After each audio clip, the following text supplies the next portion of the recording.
Greetings from a a spirituality and wellness magazine published from New York. I am Parveen Chopra, founding editor of this online magazine.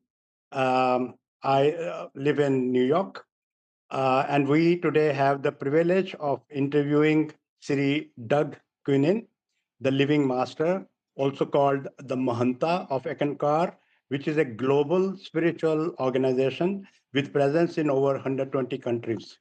He was appointed the spiritual head of the organization a couple of months ago.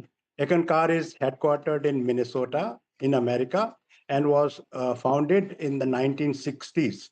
We would like to learn from Sri Doug about more about Ekankar, its principles and practices, and to what extent they have been inspired by the Eastern wisdom traditions. Also about his own journey with Ekankar. So welcome, Sri Doug. So nice of you to grant a notice in this interview. Thank you, Parveen. It's an honor and a privilege to be here. I look forward to our conversation. So, Sri Doug Quinin, congratulations on having been elevated recently to the position of Ekankar's living Mahanta or spiritual head. How have you been handling the responsibility of heading a global spiritual organization? What are your major responsibilities and the challenges you are facing? Well, let's start with the challenges. And these are challenges facing all of humanity. We're facing a tidal wave of change in all arenas. It's in economics, politics. There's wars and weather of all kinds, technology changes, artificial intelligence. So it's affecting everybody. And in these challenges, there's almost an epidemic of fear and anxiety. And how are people handling these challenges? So my responsibility is to offer through Ekankar the spiritual tools and techniques that people can use to enhance their responsibility. And that's a bit of a play on words, responsibility, because that's what we're all called to do. And we are at some dramatic turning points here in history, and we're being called to a higher vision of ourselves. And how do we go about it? Every person is just one person. But that's where it all starts. And so my mission is to help people of any background or faith or none to connect with the spiritual potential that's already within them. And so there are many ways to go about that. Ekankar has a whole set of approaches and techniques and insights to offer. And so it's my responsibility to help those get out there. That's the basic responsibility. Yes. So Ekankar is 60 years old. And what were the characteristics of the previous cycle? And now you are calling it the days of light and hope for the next 60 years cycle. So what is that about? Sure. Well, first let me go back. Paul Twitchell was the modern day founder of Ekankar, 1965. So it's been 60 years since then. I just want to share that the Ekankar teachings go back before recorded history. Not always under the name Ekankar, yet it's a lineage of spiritual teachers, even more so of the outer expression, which changes and is fine-tuned as time goes on. And that's another one of the responsibilities of the current Mahanta, is to fine-tune these teachings to meet the needs of people in the current time.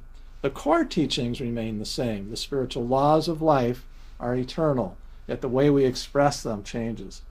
So Paul Twitchell, in the first 60 years, his mission was to regather up all these teachings that have been scattered to the four corners of the world, and these aspects of these teachings appearing in various cultures and traditions, bring them back together again, give them a modern expression. So he built kind of that foundation. And in the process, and we'll talk more about it maybe, is He used the language of the Far East frequently, Sanskrit words and other terms that are shared or that have been brought forth by the Eastern teachings, yet also a lot from Western philosophy and Western saints and teachers who are also part of this lineage. So he established in the first 60 years, well, the first actually 6 years, that's as long as he was here for in this position. Then it was Harold Klemp. There was an intermediate living Eckmaster named Darwin Gross, and then Harold Klemp. And Harold brought forth a common language that people of all cultures around the world, including the West, could understand and work with to apply these esoteric principles to daily life. You're a father, you're a mother, you're a busy person in the world, in the mainstream. How can you take what previously were these mystical traditions and principles and apply them just going to your kid's soccer game, football game, cricket, whatever, or in family life, the spiritual life interweaving with the everyday life. And my mission is to take the best of all this and continue to update and bring it forth for these times. You mentioned spiritual laws. Yes. They are kind of secret, esoteric. So can you talk about what are those laws? And so I want to take a step back. The main secret probably is the fact that there are spiritual laws, just as there are laws of physics. And Eckankar has, in fact, an entire book of spiritual laws. There's 48 spiritual laws in there. So if you use the metaphor of a piano, I think there's 88 keys on a piano. Each note has a different tone or pitch, and each could be seen as a spiritual principle or universal spiritual principle or law. And our mission as human beings, as spiritual beings living in a human body, is to learn how to play the notes for a beautiful song in our life of giving and living and loving. So, okay, what's the most profound spiritual law of all? Well, again, I want to make an analogy to physics. What's the most fundamental law of physics? I'm not a physicist, but I would say gravity. So if you look at, let's say, the sun, a star, has tremendous gravitational force at the center of our system. That gravitational pull keeps all the planets in orbit. Love, divine love, is the gravitational force that the Creator has, that it sends out and gives order to life. The law of love, which is very simple, and all the saints and mystics and teachers have talked about it, of giving and receiving divine love, unconditional love, is the most secret, but not secret law of all. There's other ones, for example, the law of plenty, the law of infinite supply, which says that any individual can tap into a universal force. It's the God current, the life stream. It's infinite supply of love, creativity, and imagination. It's not like it's going to make someone wealthy necessarily, but there is an unlimited potential of consciousness and capacity to love and serve that any individual can tap into. There's the law of co-workership. This is the law of reciprocity, that the more an individual taps into that current, whatever name they want to give it, you could call it higher power, the universe, whatever name in whatever tradition one is from, the more one invests in that direct relationship, the more that force gives back to you. It's a partnership. And it wants to bring us into its field of action as much as we want to discover truth. So those are just a few. Yeah, I come from India, and Om is a very basic mantra in Hinduism. So, doing research on Ekankar, we came across Hugh mantra that is what you chant, and the Ekankar people chant. So, it seems that Ekankar has not been in the public eye. Otherwise, I would have heard of the Hugh mantra. Why is it so? Well, Parveen, Om is a fantastic charged word and mantra that lifts people up in a state of consciousness. And that's what Hugh is. Now, Hugh belongs to no language or religion. It pre-exists the modern day appearance of Eckankar. It goes back to the origin of life because it is the life current. It is both a mantra and the sound current.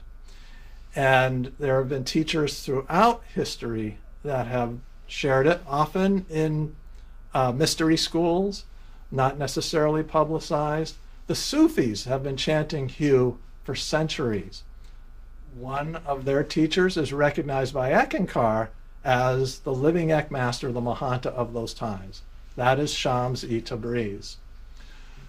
But Hugh is part of the natural fabric of life. Anyone can sing it of any religion. It's not going to change their teaching or religion if they just are happy there, but it will open one's heart to this God current. And it's sung like this. Hugh, Hugh. It's a vibration that connects you with a larger living center of vibration that can lift you in a state of consciousness. Right. But I said Eckankar has not been in the public eye much. So what are you going to do to promote it globally more? You know, Eckankar has been out in the public eye a bit, Parveen. We're not necessarily as commonly known as a lot of other spiritual traditions. Yet there are students of Eckankar, as you mentioned, in 120 countries around the world. And that took time. Paul Twitchell, in the late 60s, came out with a couple of books that were very popular. One was called Eckankar, Key to Secret Worlds. And so there was this major growth, and we have Eckankar societies all around the world, yet there's a lot more to do to share what we have to offer. Not in the sense of pushing or proselytizing. We follow a spiritual law, the spiritual law of non-interference. It is, you break spiritual law when you try to impose your beliefs or thinking or consciousness on other people. We're just here to share the tools for anyone to use or practice if they choose, or if they want to study further in Eckankar. So propagation, it's more like Eckankar is an oak tree that's producing all these acorns. Where those acorns fall, whether they take root and grow, whether the wildlife in the woodlands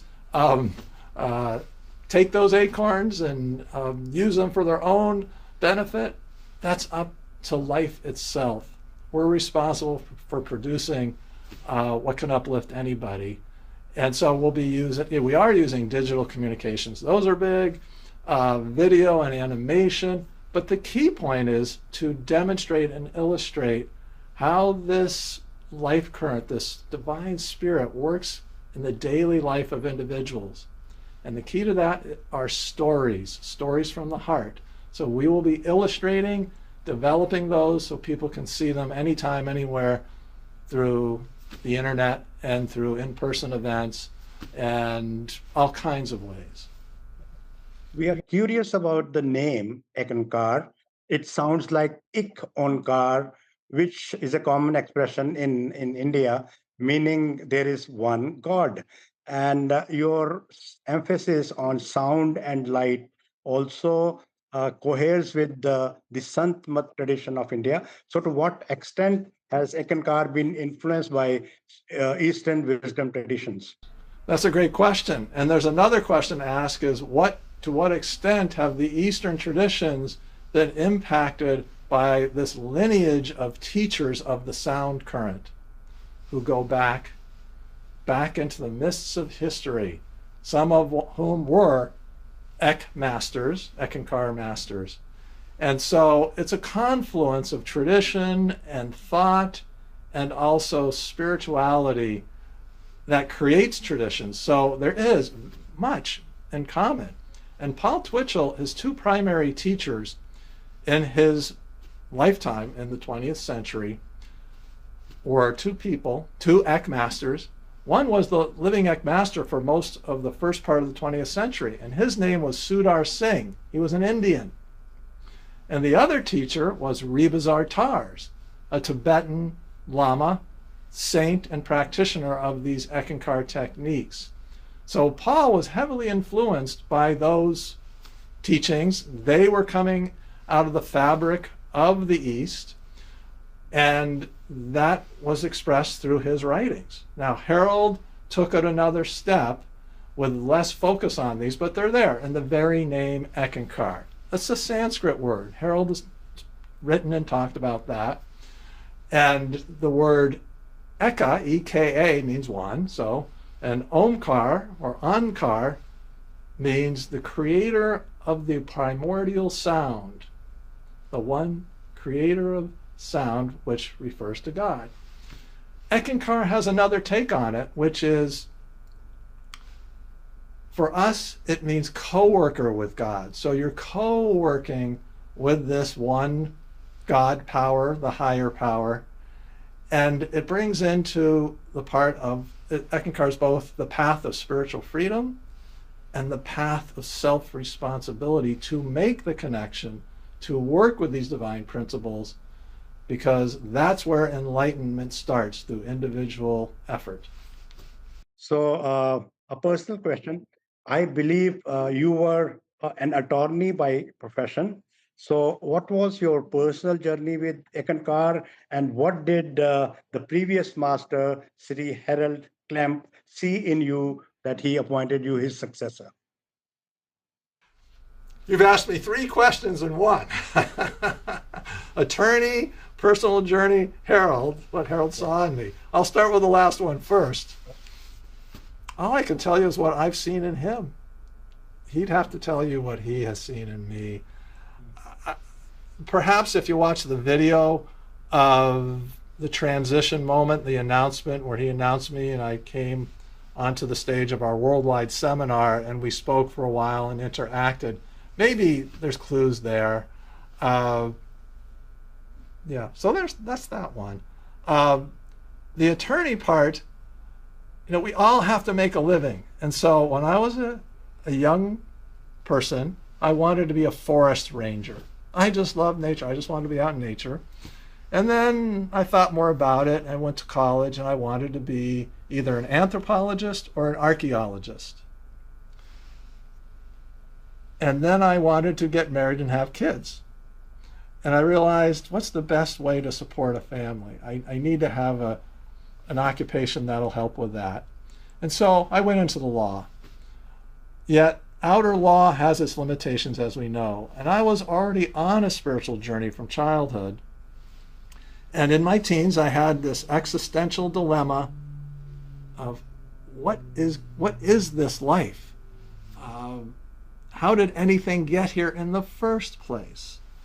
And I was on a deep search for truth.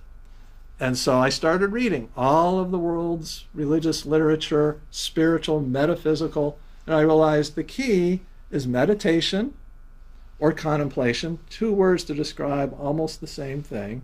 And so I developed my own personal practice, started having spiritual experiences, and I was good.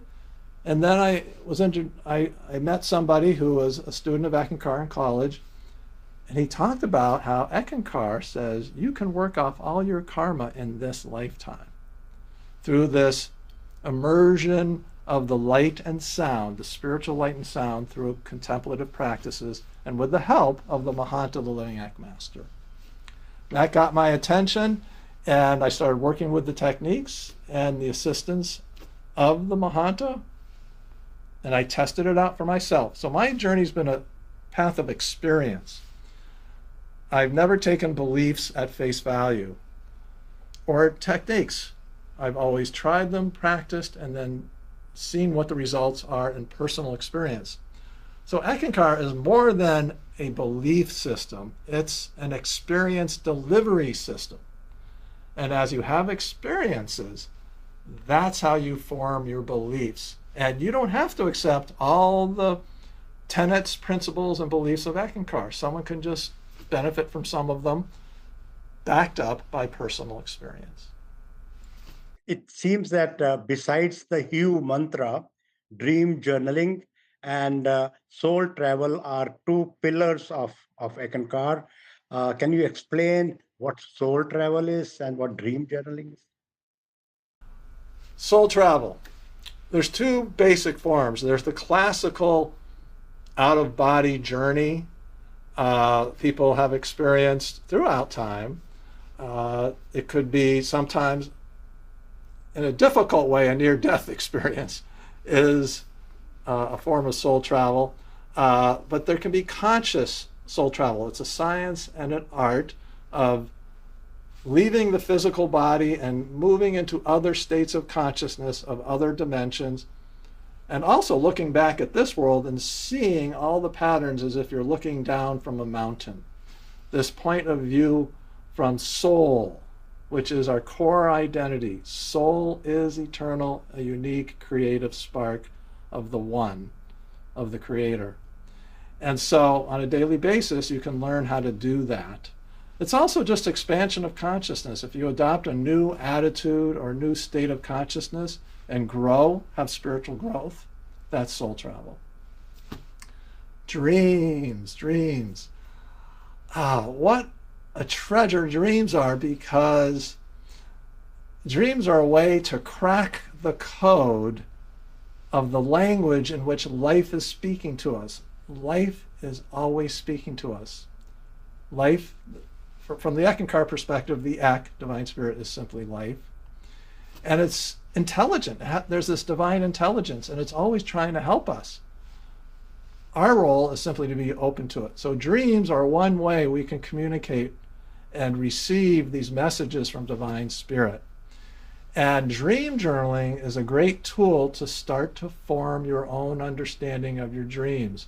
You can develop a dream dictionary that different images or symbols have a special personal meaning for you. So if butterflies mean something to me, maybe they mean emergence from the past, from the cocoon of my past. If I see butterflies in a dream, that's part of my own personal dream dictionary. Butterflies might mean something different to you or anyone else. So dream journaling is a way to help remember. Once you start this practice consciously, it's a way to remember your dreams, write them down, and then you have a basis to contemplate on that and form your understanding of the meanings. So journaling is a powerful practice. It also helps you understand the waking dreams that are always happening. All around us, things happen, coincidences, synchronicities. And again, that's spirit speaking if we're open and aware, and keeping a daily journal also helps with that. So all living in one sense is a form of dreaming. There's creative dreaming, and then there's the receptive dreaming. So, besides what you just shared, what advice will you give to ECK followers to deepen their practice so that they can see tangible results in their spiritual evolution? Well, I'm giving a lot of talks right now, basically on a virtual world tour where I'm recording talks that are going out to regional seminars in Africa, the Caribbean, South America, Asia, Africa, Europe, and the US. It's very simple. Each person can develop a natural language with Divine Spirit, and one needs to make a conscious agreement, first of all, with oneself. What are we promising to ourselves to do to build on that relationship? And then you're also making an agreement with the divine, the higher power, and then devoting a part of every day to simply be there in that relationship. And bring two ingredients to that. One is love, the other is imagination. And as people work with this, they develop a resonance, a music that will take them places they never imagined before, and a better life here as they co-work with others in life. People have to do it themselves, or the Mahanta can help, because it is said that the living master can take on the karma of the followers. Is it possible? Is it true? It's true. Now, I need to put it in context. And doing it by yourself, we need to put that in a larger context, which is our core identity is soul. Our destiny is to become one with the life force itself. We don't become one with God. We're co-workers with God. We become one with this, with the spirit of all life. And so it's a partnership if one chooses it. So we're here to learn the lessons. Earth is a schoolhouse. This is the law of karma in action. And we come to this lifetime with all kinds of debits and credits, and we're balancing them out. And when one starts this conscious relationship with the Mahanta, he takes that karma and redistributes it back to the individual at a pace and in a form that the individual can benefit most so that they can balance out all that karma in one lifetime. Occasionally, where someone has truly learned a lesson and they don't need to go through some harsh experiences to work off that karma, the Mahanta may help dissipate it through putting it into the ECK current, into the God current. There seems to be a belief among the Ekankar circles that only a man can be a Mahanta. You think this stance can change in the coming years? Well, I thank you for asking that question. I need to clarify a little bit. It's not a stance or a policy or a social construct as to this position that I'm in, the Mahanta, the Living Ek Master. It's simply a matter of spiritual biology and spiritual physics for a very specific purpose of this position. It requires a male body. It's because of the atom structure of the male body with the type of work that the Mahanta does, and it's very specific. That's the type of body. Now, here's an analogy. I'll ask you a question. Parveen, why is it that only a woman, a soul living in a female body, that only the female body can give childbirth? Why is that? Nature. Aha. We often use the word nature to describe a form of natural law which has its origin spiritually. That's just the way it is. Male bodies perform certain functions, and female bodies too. There's no better or worse there. There's no higher or lower there. They just have different functions. So that's the way it is with the position of the Living Ek Master. Now I want to say, women can move into these higher circles of unfoldment and enlightenment and become what we call Ek Masters. People who are God realized, have attained this high consciousness, and there's always another step. You're always learning. So those are the basics of it. Does that seem to answer your question? Fairly, yes. Okay. Next question is maybe from the readers of alotusinthemud.com. You have been speaking to, you address followers of Ekankar, but what about people out there who are not followers, who may not come in contact with Ekankar? What general advice can you give them so that they can also be happy, healthy, and evolve spiritually? Well, a lot of the talks are for the public. Been recording several of those as well. They're going out on YouTube through Ekankar channels. Well, to the seeker, I think number one is to recognize that you are soul. Soul exists because God loves it. And that word God is defined however you choose to define it. You could call it nature, if you want, the universe, the higher power. We are all born from the heart of the Creator, and it loves us more than we love ourselves.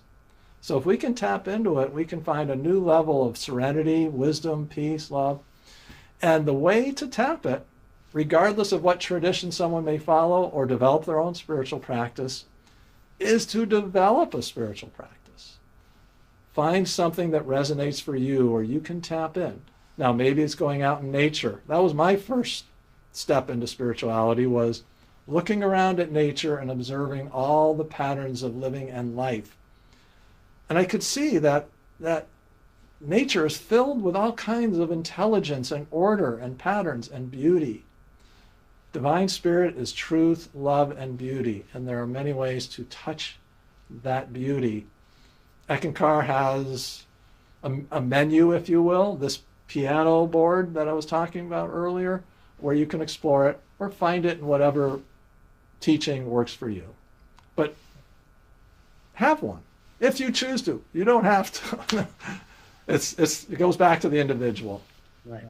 I am from India, and a lot of our articles, the content in A Lotus in the Mud is from the Indian Eastern wisdom traditions. We have readers in America and in India. And after we published something about Ekankar, there have been readers in all over the world, because your followers are all over the world.